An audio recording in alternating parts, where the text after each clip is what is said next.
ابو سلمہ نے بیان کیا کہ ان کے اور بعض دوسرے لوگوں کے درمیان زمین کا جھگڑا تھا۔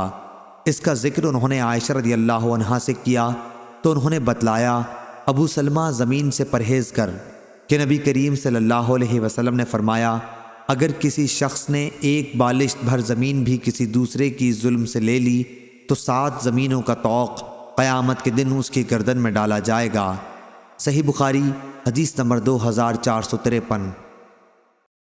موسیٰ بن عقبہ نے بیان کیا سالم سے اور ان سے ان کے والد عبداللہ بن عمر رضی اللہ عنہ نے کہ نبی کریم صلی اللہ علیہ وسلم نے فرمایا، جس شخص نے ناحق کسی زمین کا تھوڑا سا حصہ بھی لے لیا تو قیامت کے دن اسے 7 زمینوں تک دھنسایا جائے گا۔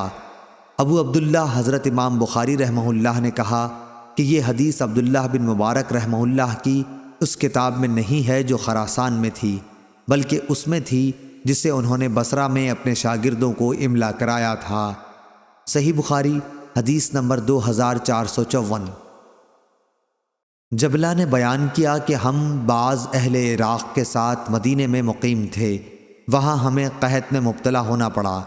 عبداللہ بن زبیر رضی اللہ عنہ کھانے کے لیے ہمارے پاس کھجور بھجوایا کرتے تھے، اور عبداللہ بن عمر رضی اللہ عنہ جب ہماری طرف سے گزرتے تو فرماتے کہ رسول اللہ صلی اللہ علیہ وسلم نے دوسرے لوگوں کے ساتھ مل کر کھاتے وقت 2 کھجوروں کو ایک ساتھ ملا کر کھانے سے منع فرمایا ہے، مگر یہ کہ تم میں سے کوئی شخص اپنے دوسرے بھائی سے اجازت لے لے۔ صحیح بخاری حدیث نمبر 2455۔ ابو عوانہ نے بیان کیا، ان سے عامش نے، ان سے ابو وائل نے اور ان سے ابو مسعود رضی اللہ عنہ نے کہ انصار میں ایک صحابی جنہیں ابو شعیب رضی اللہ عنہ کہا جاتا تھا کا ایک قصائی غلام تھا۔ ابو شعیب رضی اللہ عنہ نے ان سے کہا کہ میرے لیے 5 آدمیوں کا کھانا تیار کر دے، کیونکہ میں نبی کریم صلی اللہ علیہ وسلم کو 4 دیگر اصحاب کے ساتھ دعوت دوں گا۔ انہوں نے آپ صلی اللہ علیہ وسلم کے چہرے مبارک پر بھوک کے آثار دیکھے تھے، چنانچہ آپ صلی اللہ علیہ وسلم کو انہوں نے بلایا۔ ایک اور شخص آپ کے ساتھ بن بلائے چلا گیا۔ نبی کریم صلی اللہ علیہ وسلم نے صاحب خانہ سے فرمایا، یہ آدمی بھی ہمارے ساتھ آ گیا ہے، کیا اس کے لیے تمہاری اجازت ہے؟ انہوں نے کہا، جی ہاں اجازت ہے۔ صحیح بخاری حدیث نمبر 2456۔ ابو عاصم نے بیان کیا، ان سے ابن جریج نے، ان سے ابن ابی ملیکہ نے اور ان سے عائشہ رضی اللہ عنہا نے کہ نبی کریم صلی اللہ علیہ وسلم نے فرمایا، اللہ تعالیٰ کے یہاں سب سے زیادہ ناپسند وہ آدمی ہے جو سخت جھگڑالو ہو۔ صحیح بخاری حدیث نمبر 2457۔ عروہ بن زبیر رضی اللہ عنہ نے خبر دی، انہیں زینب بنت ام سلمہ نے خبر دی، اور انہیں نبی کریم صلی اللہ علیہ وسلم کی زوجہ مطہرہ ام سلمہ رضی اللہ عنہا نے کہ رسول اللہ صلی اللہ علیہ وسلم نے اپنے حجرے کے دروازے کے سامنے جھگڑے کی آواز سنی اور جھگڑا کرنے والوں کے پاس تشریف لائے۔ آپ نے ان سے فرمایا کہ میں بھی ایک انسان ہوں، اس لیے جب میرے یہاں کوئی جھگڑا لے کر آتا ہے تو ہو سکتا ہے کہ فریقین میں سے ایک فریق کی بحث دوسرے فریق سے عمدہ ہو۔ میں سمجھتا ہوں کہ وہ سچا ہے اور اس طرح میں اس کے حق میں فیصلہ کر دیتا ہوں، لیکن اگر میں اس کو اس کے ظاہری بیان پر بھروسہ کر کے کسی مسلمان کا حق دلا دوں تو دوزخ کا ایک ٹکڑا اس کو دلا رہا ہوں، وہ لے لے یا چھوڑ دے۔ صحیح بخاری حدیث نمبر 2458۔ محمد نے خبر دی شعبہ سے، انہیں سلیمان نے، انہیں عبداللہ بن مرہ نے، انہیں مسروق نے اور انہیں عبداللہ بن عمر رضی اللہ عنہ نے کہ نبی کریم صلی اللہ علیہ وسلم نے فرمایا، 4 خصلتیں ایسی ہیں کہ جس شخص میں بھی وہ ہوں گی وہ منافق ہوگا، یا ان 4 میں سے اگر کوئی ایک خصلت بھی اس میں ہے تو اس میں نفاق کی ایک خصلت ہے، یہاں تک کہ وہ اسے چھوڑ دے۔ جب بولے تو جھوٹ بولے، جب وعدہ کرے تو پورا نہ کرے، جب معاہدہ کرے تو بے وفائی کرے، اور جب جھگڑے تو بدزبانی پر اتر آئے۔ صحیح بخاری حدیث نمبر 2459۔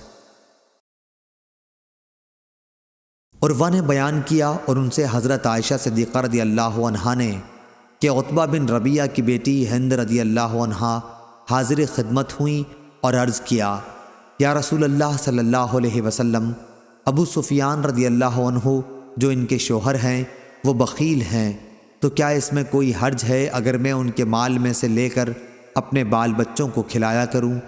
آپ صلی اللہ علیہ وسلم نے فرمایا کہ تم دستور کے مطابق ان کے مال سے لے کر کھلاؤ تو اس میں کوئی حرج نہیں ہے۔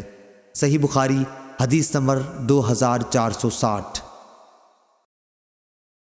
یزید نے بیان کیا ان سے ابو الخیر نے اور ان سے عقبہ بن عامر رضی اللہ عنہ نے کہ ہم نے نبی کریم صلی اللہ علیہ وسلم سے عرض کیا آپ ہمیں مختلف ملک والوں کے پاس بھیجتے ہیں اور بعض دفعہ ہمیں ایسے لوگوں میں اترنا پڑتا ہے کہ وہ ہماری ضیافت تک نہیں کرتے، آپ کی ایسے مواقع پر کیا ہدایت ہے؟ آپ صلی اللہ علیہ وسلم نے ہم سے فرمایا اگر تمہارا قیام کسی قبیلے میں ہو اور تم سے ایسا برتاؤ کیا جائے جو کسی مہمان کے لیے مناسب ہے تو تم اسے قبول کر لو، لیکن اگر وہ نہ کریں تو تم خود مہمانی کا حق ان سے وصول کر لو۔ صحیح بخاری حدیث نمبر 2461۔ امام مالک نے بیان کیا دوسری سند اور مجھ کو یونس نے خبر دی کہ ابن شہاب نے کہا مجھ کو خبر دی عبید اللہ بن عبداللہ بن عتبہ نے، انہیں عبداللہ بن عباس رضی اللہ عنہ نے خبر دی کہ عمر رضی اللہ عنہ نے کہا جب اپنے نبی صلی اللہ علیہ وسلم کو اللہ تعالیٰ نے وفات دے دی تو انصار بنو ساعدہ کے سقیفہ چوپال میں جمع ہوئے۔ میں نے ابو بکر رضی اللہ عنہ سے کہا کہ آپ ہمیں بھی وہیں لے چلیے، چنانچہ ہم انصار کے یہاں سقیفہ بنو ساعدہ میں پہنچے۔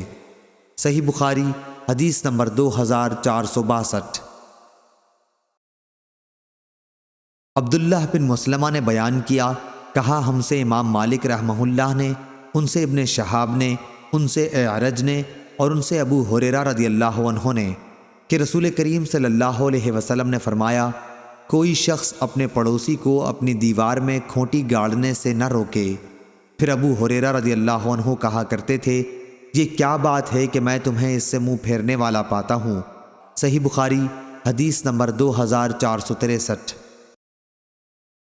ثابت نے بیان کیا اور ان سے انس رضی اللہ عنہ نے کہ میں ابو طلحہ رضی اللہ عنہ کے مکان میں لوگوں کو شراب پلا رہا تھا، ان دنوں کھجور ہی کی شراب پیا کرتے تھے۔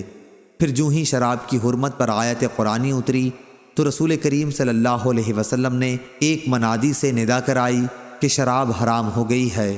انہوں نے کہا یہ سنتے ہی ابو طلحہ رضی اللہ عنہ نے کہا کہ باہر لے جا کر اس شراب کو بہا دے۔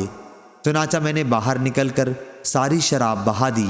شراب مدینے کی گلیوں میں بہنے لگی تو بعض لوگوں نے کہا یوں معلوم ہوتا ہے کہ بہت سے لوگ اس حالت میں قتل کر دیے گئے ہیں کہ شراب ان کے پیٹ میں موجود تھی۔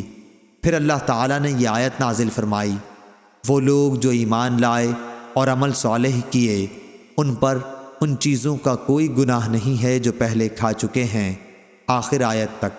صحیح بخاری حدیث نمبر 2464۔ ابو سعید خدری رضی اللہ عنہ نے بیان کیا کہ نبی کریم صلی اللہ علیہ وسلم نے فرمایا راستوں پر بیٹھنے سے بچو۔ صحابہ رضی اللہ عنہم نے عرض کیا کہ ہم تو وہاں بیٹھنے پر مجبور ہیں، وہی ہماری بیٹھنے کی جگہ ہوتی ہے کہ جہاں ہم باتیں کرتے ہیں۔ اس پر آپ صلی اللہ علیہ وسلم نے فرمایا کہ اگر وہاں بیٹھنے کی مجبوری ہے تو راستے کا حق بھی ادا کرو۔ صحابہ رضی اللہ عنہم نے پوچھا اور راستے کا حق کیا ہے؟ آپ نے فرمایا نگاہ نیچی رکھنا، کسی کو ایذا دینے سے بچنا، سلام کا جواب دینا، اچھی باتوں کے لیے لوگوں کو حکم کرنا اور بری باتوں سے روکنا۔ صحیح بخاری حدیث نمبر 2465۔ عبداللہ بن مسلمہ نے بیان کیا ان سے امام مالک نے، ان سے ابو بکر کے غلام سمی نے، ان سے ابو صالح سمان نے اور ان سے ابو ہریرہ رضی اللہ عنہ نے کہ نبی کریم صلی اللہ علیہ وسلم نے فرمایا ایک شخص راستے میں سفر کر رہا تھا کہ اسے پیاس لگی، پھر اسے راستے میں ایک کنواں ملا اور وہ اس کے اندر اتر گیا اور پانی پیا۔ جب باہر آیا تو اس کی نظر ایک کتے پر پڑی جو ہانپ رہا تھا اور پیاس کی سختی سے کیچڑ چاٹ رہا تھا۔ اس شخص نے سوچا کہ اس وقت یہ کتا بھی پیاس کی اتنی ہی شدت میں مبتلا ہے جس طرح میں تھا۔ چنانچہ وہ پھر کنویں میں اترا اور اپنے جوتے میں پانی بھر کر اس نے کتے کو پلایا۔ اللہ تعالیٰ کے ہاں اس کا یہ عمل مقبول ہوا اور اس کی مغفرت کر دی گئی۔ صحابہ نے پوچھا، یا رسول اللہ صلی اللہ علیہ وسلم، کیا جانوروں کے سلسلے میں بھی ہمیں اجر ملتا ہے؟ تو آپ صلی اللہ علیہ وسلم نے فرمایا کہ ہاں، ہر جاندار مخلوق کے سلسلے میں اجر ملتا ہے۔ صحیح بخاری حدیث نمبر 2466۔ اسامہ بن زید رضی اللہ عنہ نے بیان کیا کہ نبی کریم صلی اللہ علیہ وسلم مدینہ کے ایک بلند مکان پر چڑھے، پھر فرمایا، کیا تم لوگ بھی دیکھ رہے ہو جو میں دیکھ رہا ہوں کہ ان قریب تمہارے گھروں میں فتنے اس طرح برس رہے ہوں گے جیسے بارش برستی ہے۔ صحیح بخاری حدیث نمبر 2467۔